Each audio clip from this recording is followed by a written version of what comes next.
My name is James Denny. I'm from the Eagle Ground First Nation. I was a former administrator for the band for a number of years, but then decided to take a career change and went back to school through community college in New Brunswick, to which we received diplomas in mobile application development. That was back in the spring of last year, 2014, and since then, in July, end of July, 1st of August, we submitted our paperwork, got our business off the ground. My business partner, Keith Joe, and I were both graduates from the same program and decided that there was no point in taking this type of training if we're not going to do anything with it, which has happened so many times in First Nations across the country. So what we decided to do was, while still fresh in our brains, take the next step, start a business, and just see what it's like to live off the world instead of the band. There's a whole host of things that you have to really consider when you're taking or entertaining the idea of starting a business. It's one thing to have a skill set, which is great, and I think you need to do that in order to, or at least to have that under your belt in order to get the idea of a business. But getting involved with people who know business is what I would recommend to the new entrepreneur. Your ideas are your own, and they're going to be the best in the world because they're your own. You need people who are objective enough to give you positive, real feedback. I mean, it doesn't even have to be positive, just real feedback. Because oftentimes if we think that our ideas and our actions are enough, then it probably isn't. And I've learned that. But surrounding yourself with people who are knowledgeable about certain aspects of different business development or even the industry that you choose to participate in, but taking that advice and then applying it in real life.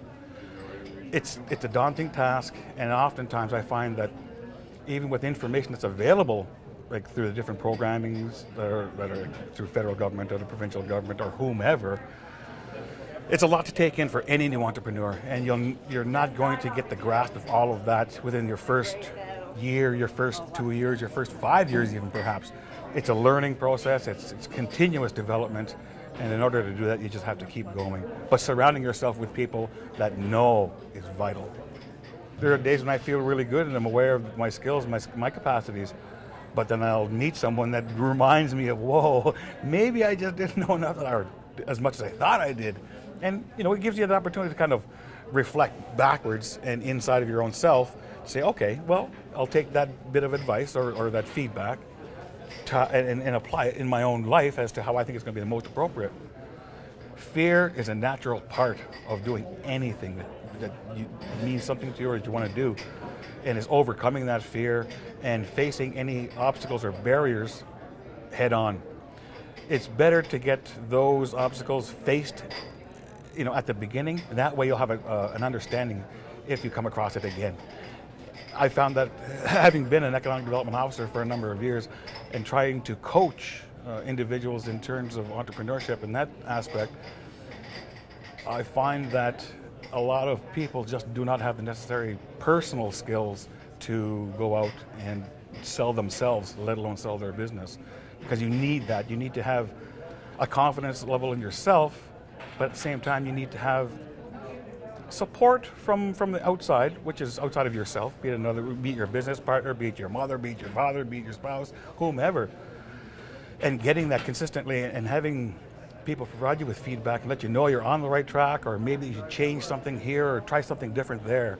And it's about that continuous process of reinventing yourself each and every time you present yourself to the public, because that's what you're trying to do. My name is Natalie Sattler. I'm from Tobic First Nation. I am an Aboriginal Outreach Officer for the New Brunswick Arts Board, and we are based in Farrington, New Brunswick. Well, I'm an artist. I'm a visual artist and designer. I've been doing my practice for 12 years. So being an artist in business is a little bit different. So what my advice is to do some research, Go and research people who are doing what you want to do, who are doing what you're doing, and follow their path a little bit, figure out who your market is, and just do a little homework. It goes a long way. Find out who your clients are. Go around into the community, not only just your community, but branch out to the surrounding province. See what's going on, what's happening, and ask yourself, what can I bring to this province? What's something new that I can bring? That's my big advice, is not to really just jump right into it. Do your homework, go out there and network with the people who are doing what you're doing. And if there are things that you are not sure of, like for some people have a hard time with speaking of their work and doing networking. So go in places like the Plenary is a perfect thing to get used to networking and talking about yourself as an artist, your artwork and everything. But for me, a lot of things, what I push important is mentorship. Going out there and actually building relationships with the people who are doing what you're doing, and people who you're like, wow, like what they're doing is amazing. How can I learn from them? And set up a coffee date and just ask them the questions. And usually, they are very, they find it very complimenting when people say, hey, what you're doing is really cool. How can I learn from you? And but that's my biggest advice, really. Yeah. I think for taking the time to, do your own career plan is important. For you to actually sit down and, people call it the SWOT, the strengths, the weaknesses, opportunities, and threats. And to be honest when you do that, it's something you do on your own time, Sit down and write down what you believe your strengths are and what you believe your weaknesses are and your opportunities and your threats, and to be honest. And if maybe you have a hard time thinking, well, I don't know what my strengths are, go to your mentors, go to your teachers, go to your family and say, what do you think my strengths are? So sometimes people don't even realize the skills that they have, So I believe taking the time to really be honest with yourself, with what your goals are, and try to break them down, and not to overwhelm yourself with, okay, I got to do this, I got to do this, I got to do this to get there. Take that month to focus on one thing, and then you go on and you gradually build up on those steps. That's the thing, is not to overwhelm yourself. To go and reach towards your goals and to become that person you are working towards should not be an overwhelming experience. It should be a really uplifting, positive experience, because you are building, you are growing. And to be around the people that inspire you, motivate you. If they're not around you, like the internet is amazing like that, follow those people. Look for those people, like their pages, follow them on Twitter, and just having that inspiration around you. And not only on like your phones and the computers, but surrounding you, in your office. Have something in your environment that you look at that is going to inspire you to reach to where your goals are. I think that's the toughest thing, is when we are working towards something, is to get that, we get frustrated a little bit and it pushes us back. So we are going to always have struggles. There's always going to things that are going to come our way. It's all about just surrounding yourself with the right people and the right attitude to get there. So that's my best advice, really, is just to try to keep your attitude positive. If there's things that are weighing you down, dust it off, man, and move forward. My name is Gabrielle Scrimshaw. I'm the president and co-founder of the Aboriginal Professional Association of Canada. So we're a membership-based organization. We have hundreds of members across Canada. It's an organization I founded about 4 years ago. And outside of that, I do a lot of professional speaking and consulting for organizations looking to work with the Aboriginal community. The advice that I would give to an Aboriginal person starting their own business actually wouldn't be that much different than advice I'd give to anyone looking to start a business, which is that, the start stops most people, and don't be most people. I think when a lot of people are wanting to take that leap of faith to start something, they're really unsure of themselves. They're human beings. If they think, I can't do it, why do I think I'm so special to be able to start a business, or I have a really good job, maybe I shouldn't do this. I think that those are all just sort of little kind of excuses, in that for us to sort of stay within our comfort zone. And when you want to start a business, there's a lot of risk involved, but it is incredibly rewarding. If you would have told me 2 years ago that at quitting my job and being self-employed, that I would have been able to travel across North America, work with some of the, amazing thought leaders, but also just these incredible people, speak in front of 40,000 people, I would have said you were crazy. And I've had the best year of my life so far, just kind of leaning into work that I'm really passionate about. My secret to success was planning.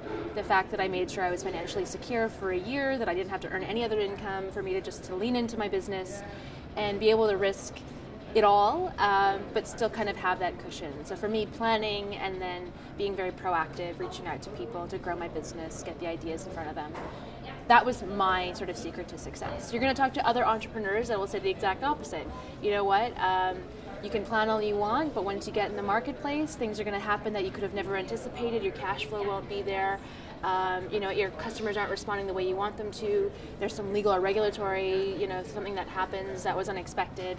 And they say you just need to roll with it. So I think it's a kind of a combination of both. Recognizing, plan as much as you can, but then at the same time recognize that there are things that are going to happen that are completely out of your control, and the only way you can control the outcome is by how you respond to it. So trying to keep a cool head, try to not take it personally if something bad happens, but instead kind of course correct as you need to. As you're going down that track, you're the train, you're putting the track in front of you, and just recognize that that's part of starting a business. It can be very scary, it can be very frustrating, but at the end of it, it's also very rewarding to be able to kind of, define your own direction. So my name is Ashley Nash, and I'm the CEO and co-founder of Nihi Notions, and we create mobile apps and customized software solutions for companies needing help perfecting their productivity and business efficiency. If you're a go-getter and you're, motivated every day, that's really key to be successful. But really just to set goals and stay focused on them and work hard every day to achieve them. Just like I said, just staying focused and, finding something that works for you and sticking to it every day. And, I guess that's my answer. No, it's good. Sounds good. One thing that I did find, we created our business during the summertime, and it kind of just prolonged everything because a lot of people were on vacation during that time. So I guess one piece of advice, if you can do it, before or after summer, it'll happen a lot faster for you. My name is George Paul. I'm from Medabanagia, and I'm an Aboriginal artist, storyteller, musician. I write songs, my own songs. I'm an artist entrepreneur as well, so I try to put my artwork on t-shirts. I sell t-shirts. And I've been doing this now for a number of years, off and on. But this year, what I want to do is I want to go hardcore. In other words, a store, and finish it off with that. Most of the business that I've been doing in the past is just going to powwows, or a lot of places where there's meetings and conferences, where there's a lot of people. Otherwise, operating out of my house is not much traffic really. So getting a store outside my house with a big sign and attracting people there is going to probably make a bigger difference, because I'm going to tie in with the Heritage Park, who's beside me here. They're going to have a portion of my products in their boutique, and we're going to partner working together. So I live right across the road from there anyway, so it's going to tie in really well. Yeah. Well, first of all, I think that you should know your product, know your stuff, know your business that you're getting into. That probably would take a lot of study on your part to make sure that you have all the knowledge that's necessary around the business that you're going to be doing. I know there's a variety of things that people are involved in Aboriginal communities, different types of businesses. But if you're into the traditional side of things like arts and crafts and and storytelling like myself and doing traditional music, you know, it would require a lot of research on your part. Make sure you know your stuff when you deliver it, because people do ask questions, you know, about if it's traditional chants and language that you're putting into, and why, and what, you know, how that's going to come back when you deliver it, you know. So you have to be ready for those questions. Yeah. So knowing your product, knowing your work is all important. Well, I think a lot of times when you're challenged with something, you come in a defensive mode, and you want to try to make a stand. In other words, to say, well, okay, here's a challenge I'm going to have to overcome. If you can't actually beat the beast that you're encountering, whatever that may be, whether it be financial or maybe it's having enough people working with you, you would have to look at what you need to meet those challenges. And if a challenge happens to be that you need more funding, so you would have to make a connection to all the funding sources that are out there, and people that can support you, you know, in those times. You don't do that all the time. You try to support yourself, and become an entrepreneur, a business person that's going to be self-sufficient. But if you do get into those challenges or those pitfalls, we want to call them that you need support, you know, don't be afraid to reach out and get that support, whether it be advice from other business people or people who are in the same business as yourself. What did you do and how to get out of the situation and how to make it better? Yeah, so that's I think is the key to it all, is making sure that you don't try to do it all yourself, and have support and know that there's resources out there that you can use in times of those pitfalls, whatever that may be. Yeah. Know what that's going to be, challenges. I think looking ahead and knowing what those challenges might be, and knowing where you're going to reach for that support. Yeah. Well, I think first, if you want to start a business, I feel that you have to, it has to be something that you have a passion for. Something that you know you can spend all the hours that's needed to start a business. It doesn't feel like work, but it has to be something that you're very passionate about. For me, I'm an artist. I'm very passionate about my work, and I put in the hours, and it doesn't feel like work. So you have to be ready to put in the long hours, and it should be something that you really have a passion for. And maybe some people don't know what that is, but they need to take that time to start understanding what they need, what they like, what they don't like, and work on those. Yeah. Passion is a key thing, isn't it? Passion is a key thing. You have to love what you're doing. Yeah, that's, if it's just another job, 9-to-5 job, then you're good at working for somebody else. But if you want to be an entrepreneur and start a business, it's not 9 to 5. You put in all those hours, extra hours, so you have to be ready for that. Have a work ethic. You need a work ethic. If you don't have a work ethic, you're going to have problems. I know, like if you're a computer programmer, if you're into computers, then you can actually work at home, and you can work after hours. You can, whatever you do, you have to. That's something you don't have to work in an office. You can work at home. So there's like a home-based business. So for me, I work in my studio. I don't have an office. My studio is my office. That's where I do all my work. So I would say that probably you have to know what your needs are, what you need, but you need to have a work ethic. If you don't have that, then you're better off working for somebody else, maybe. I don't know. I've done both. So for me, I prefer to be my own boss. I make all the decisions, so for me, that's a big thing. Yeah. So I know there's more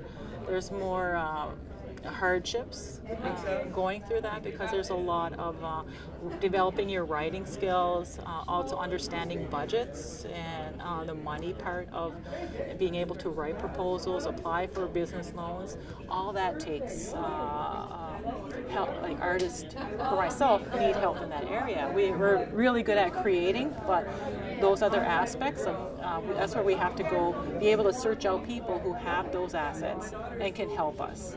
So that you have to be able not to just take it all on yourself, but be able to work, to ask for help from different people or different groups that will help you, from designing a business logo to marketing. You know, I don't know how to do marketing, so you have to search out those people. So a lot of research is involved, I would say. Yeah, there's so much, it's just hard to pinpoint.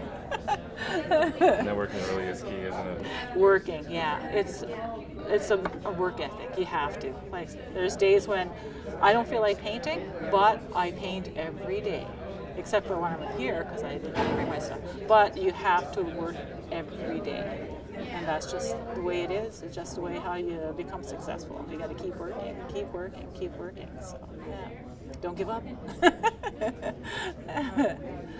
My name is Duane. I'm from the Vault MMA Club. I run a mixed martial arts club, and I sell clothing called the First Nations Warrior, Vault First Nations Warrior clothing. And I sell headrush clothing. I'm a motivational speaker and do a little bit of everything. An Aboriginal person starting their own business is there's no harm, there's no failure in trying. I was just saying that at when I spoke on the panels. There's no failure in trying. You know, that insecurity of people not wanting to do not wanting to take that leap forward, that giant leap of faith to try to do something that they love. If it's something that you love to do, then why not try to bring that service or product to the people that may love what you do also. You know, people have followed me. I had grandmothers and elders and young people, women, people that aren't even involved in mixed martial arts, wearing my clothing because it's native, big native prints. You know, it says First Nations Warrior on the back. I want people to promote fitness. I wanted to promote native pride amongst our people. And so far that mission has been accomplished because I have a lot of people wearing my clothing from all the way to Australia, to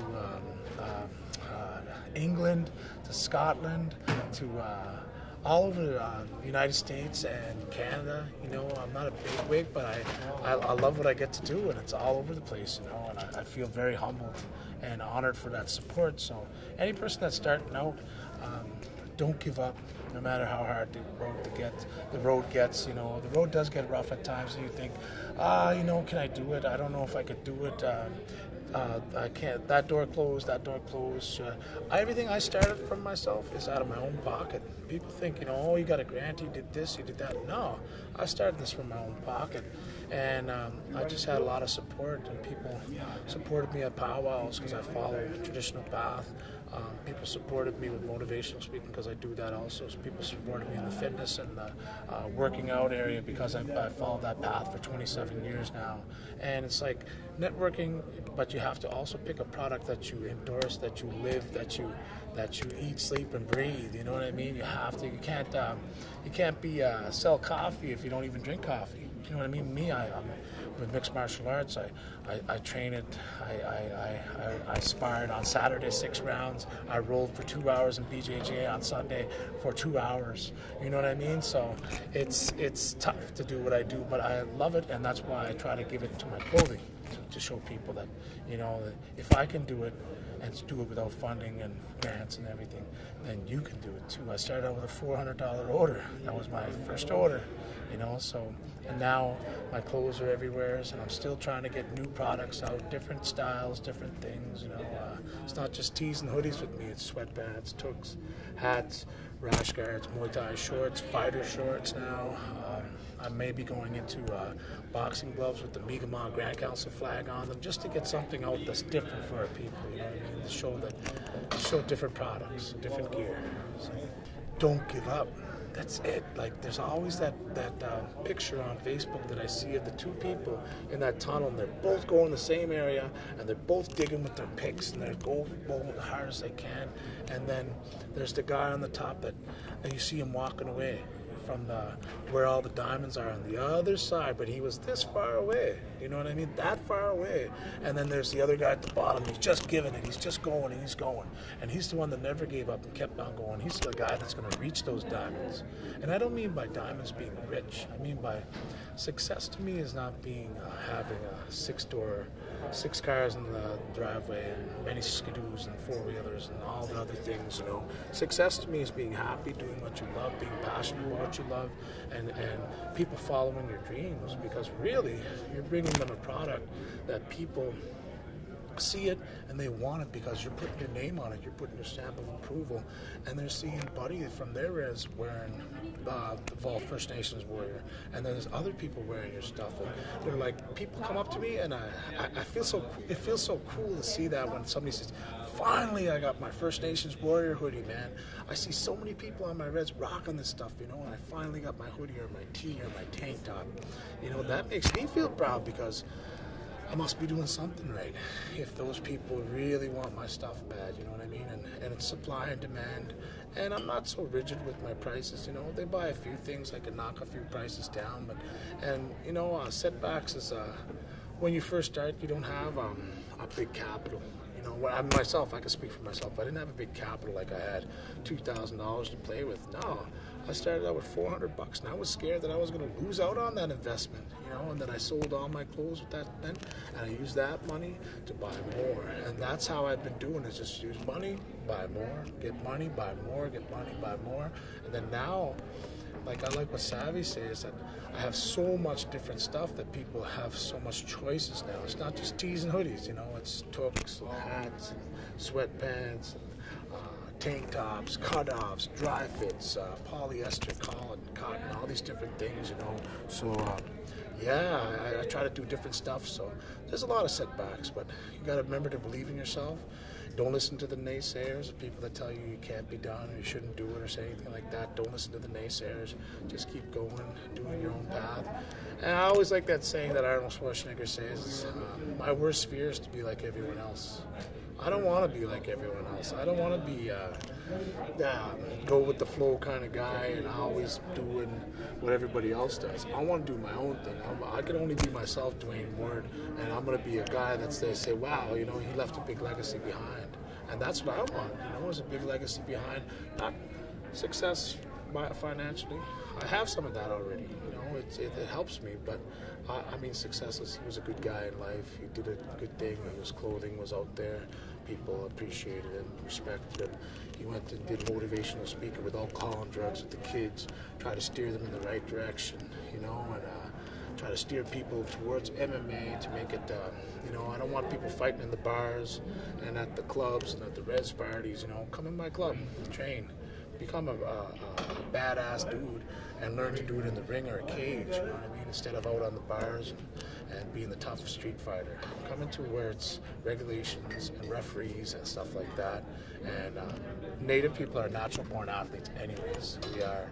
You watch how our people excel with hockey, with baseball, with basketball, with any sport that we go across that we really apply ourselves to, we become #1 all-star athletes, you know. So I've been an athlete since I'm 14. I've been working out for 27 years now, you know, and I love it. It's opened up so many doors to me, and I get to give people a little piece of that to my clothing, you know what I mean, like tank tops and stuff, promoting fitness and native pride to my clothing. So if you have any setbacks, guys, remember, you know, Rome wasn't built in one day. It takes a few years for a business to get on its ground. You can't give up before it starts. When it gets rough, you know, you have to keep going.